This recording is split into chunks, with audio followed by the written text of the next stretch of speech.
Ce soir, direction Sao Paulo, au Brésil, où se tient une conférence qui s'intitule Net Mundial, une conférence sur la gouvernance de l'Internet. Alors, dit comme ça peut faire un peu peur, mais en fait, c'est un sujet qui devrait tous nous intéresser. Eh oui, j'espère que ça va même normalement vous passionner, parce qu'on y parle du futur d'Internet et que cette année, en plus, les débats sont très très chauds. Alors, n'y voyez pas d'allusion au fait que ça se passe à Sao Paulo. Ce sommet mondial est particulièrement tendu parce qu'en fait, il découle des révélations de Snowden.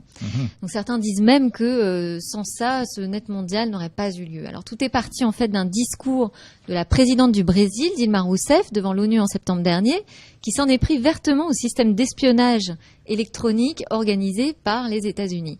Donc la chef d'État brésilienne n'a pas mâché ses mots et elle propose carrément un nouveau modèle de gestion d'Internet. Alors Dilma Rousseff, c'est un peu la star de ce sommet, Delphine, finalement. Elle qui a ouvert le bal et a défendu une constitution sur Internet. Ouais, non seulement elle a rendu ce mondial possible, elle l'a organisé, mais elle en a aussi donné le ton. Donc Dilma Rousseff a présenté au monde entier sa toute nouvelle loi sur l'Internet. C'est un texte très ambitieux qui ressemble à une déclaration des droits de l'homme pour les internautes. Alors ils sont inscrits la liberté d'expression, la neutralité du réseau et la protection des données personnelles. C'est un modèle de constitution pour beaucoup.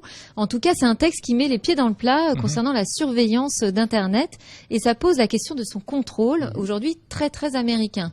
Donc résultat, on n'a jamais vu autant de ministres du monde entier se passionner pour une conférence d'Internet, ça faisait pratiquement 10 ans.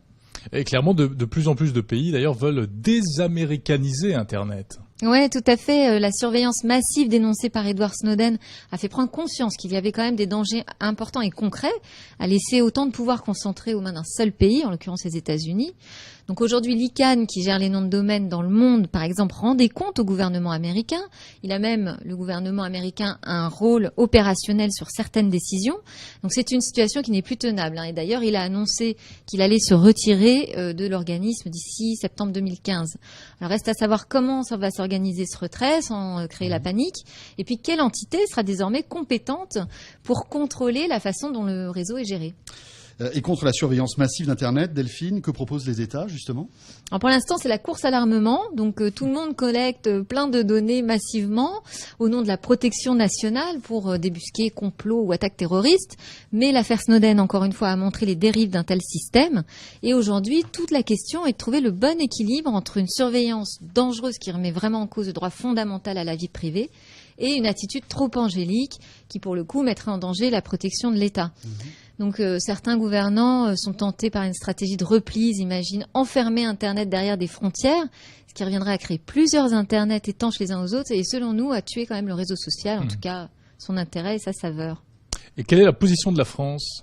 Alors la France est pas mal écoutée sur les questions de gouvernance et puis elle est active aussi sur les débats. J'ai eu ce matin un responsable de l'AFNIC qui est l'organisme qui gère les noms de domaine en France. Il est convaincu, heureusement, que notre pays est contre tout enfermement d'Internet. Axelle Lemaire, aussi secrétaire d'État au numérique, s'est exprimée au Net Mondial. Elle a tenu un discours proche de la chef d'État brésilienne. Elle a notamment défendu le respect des droits de l'homme sur le réseau, liberté d'expression, protection de la vie privée. Reste à vérifier s'il ne s'agit pas là juste d'un beau discours, s'il y aura des suites concrètes. Une constitution française de l'Internet, pourquoi pas, je ne sais pas. Ce serait beau. Et puis on l'attend aussi sur un engagement plus clair sur la neutralité du réseau. Très bien, Merci donc beaucoup. à suivre. Voilà, cette on affaire a de gouvernance. Max qui nous laisse une petite Gros question enjeu. sur Twitter qui nous dit voilà, la France est-elle présente à ce congrès brésilien ? Bien évidemment. Oui, on est elle bien dit, présent. Il y a une bien trentaine de sûr. ministres, on en fait partie. C'est le baptême du feu d'ailleurs pour la nouvelle secrétaire d'État, Axelle Lemaire. Oui. Elle commence fort là. C'est pour ça qu'on verra après s'il y a des l'entraînement. suites concrètes. Tout à fait, tout à fait. À son Merci beaucoup discours. Delphine. Merci Delphine. Delphine Sabatier, directrice des rédactions de 01net.